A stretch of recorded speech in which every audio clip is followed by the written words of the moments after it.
221 030.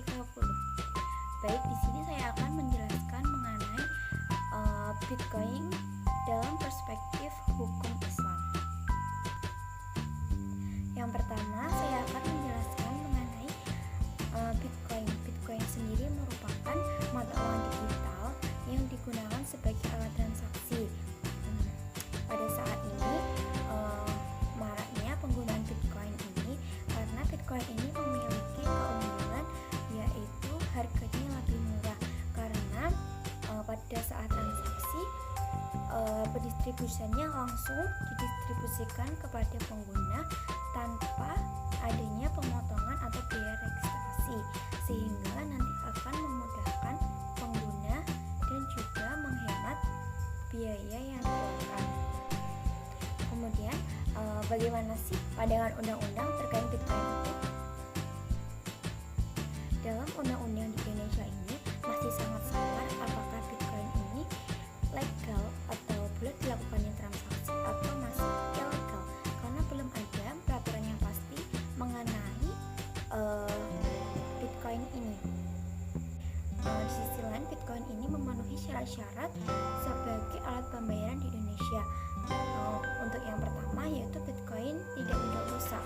Yang kedua, Bitcoin juga mempunyai kualitas yang cenderung sama. Kemudian yang ketiga, Bitcoin tidak dapat dipalsukan. Keempat, Bitcoin mudah dibawa karena Bitcoin itu online ya. Kemudian mempunyai nilai yang stabil. Di sisi lain, Bitcoin ini belum memiliki perlindungan hukum. Misalnya terjadi sesuatu pada pengguna, misalnya kehilangan Bitcoin, maka pengguna tersebut tidak bisa meminta pertanggungjawaban kepada pemerintah. Maka dari itu perlunya peran pemerintah dalam hal ini. Peran pemerintah dalam hal ini yaitu menentukan aspek legalitas, karena Bitcoin sendiri bukanlah termasuk pelanggaran, tetapi juga memiliki keuntungan-keuntungan lain. Maka dari itu pemerintah harus membuat kebijakan untuk membuat peraturan yaitu melegalkan atau melarang Bitcoin di Indonesia.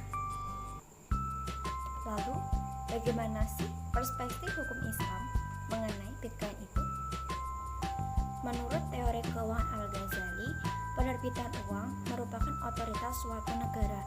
Mayoritas ulama menyepakati bahwa emas dan perak diberlakukan karena memiliki status sebagai alat tukar dan alat ukur nilai benda lainnya, sehingga dalam kondisi tersebut bukan terfokus pada nilai intrinsik bendanya, melainkan kegunaannya.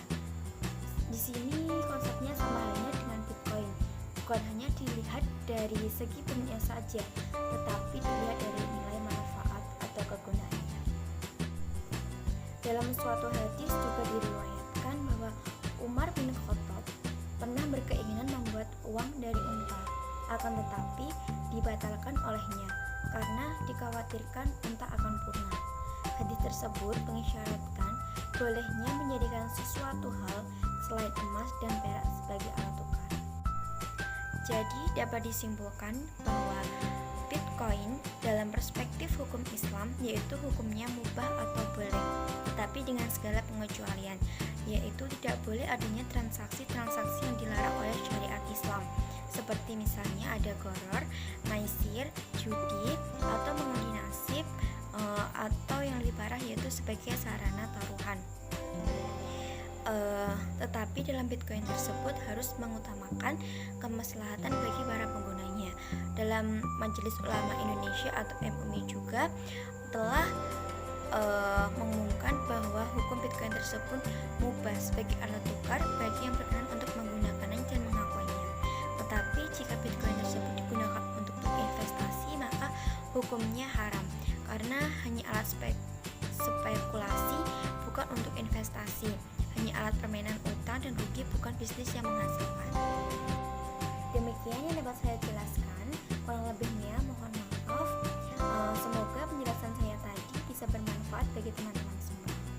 Akhirul kalam.